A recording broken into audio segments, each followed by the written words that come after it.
Welcome to A Guide to Every Deck in Pioneer. Today we'll be looking at Mono White Devotion.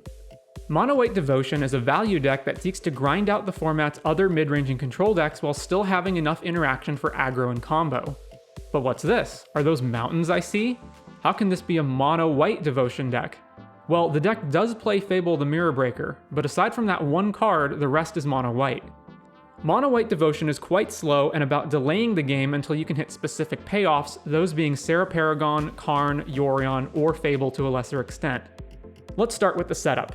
Various small creatures act as blockers in the early game, including Thraben Inspector, Charming Prince, Knight of the White Orchid, Rafine's Informant, and Spirited Companion.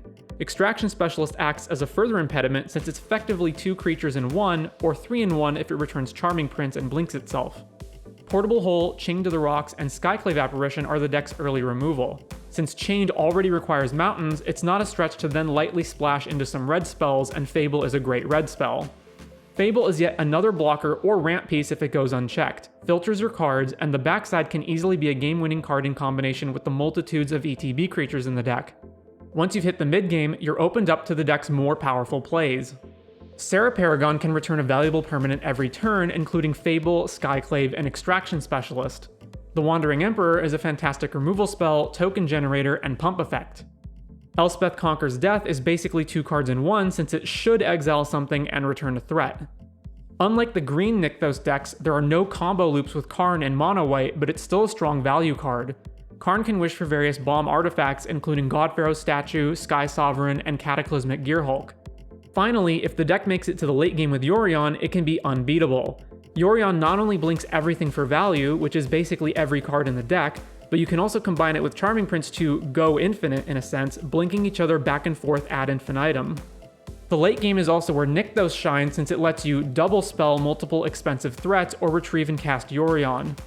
The word that encapsulates Mono White Devotion is value. Nearly every card in the deck is a 2-for-1 or better in some way, and it has a ton of ways to reuse or recur lost cards between Charming Prince, Extraction Specialist, Serra Paragon, Elspeth Conquers Death, and Yorion. Where Mono White Devotion is weak is in 2 areas. First, it's somewhat slow and inefficient in the early game, primarily just trying to survive. And second, because it's an 80-card Yorion deck, it's inconsistent. But the value that you get in the late game makes up for this. Tips and tricks.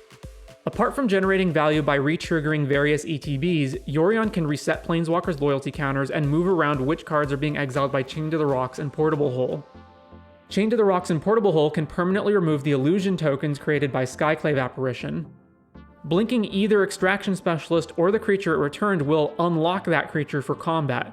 This happens immediately if it returns Charming Prince and blinks itself. Permanents can be looted away by Rafine's Informant or Fable and recurred by Extraction Specialist, Serra Paragon, or Elspeth Conquers Death. Knight of the White Orchid searches for any land that has plains as a type, not just basic plains, so you can fetch Sacred Foundry or Triomes. Tokens created by Reflection of Kiki-Jiki will stick around for a turn if you create them on the opponent's end step, including other copies of Reflection. Karn retrieves artifacts from exile, not just your sideboard. This matters if your opponent exiles them, but you can also exile them with your own cards like Wandering Emperor or March of Otherworldly Light. I hope you've enjoyed this look at Mono White Devotion. I want to thank my fellow players in the Magic community for whom sharing their experiences helps make these guides possible. You can find additional resources, such as an up-to-date deck list, in the description. If you think I left out anything important or got something wrong, please leave your thoughts in the comments, and stay tuned to see what deck we look at next time.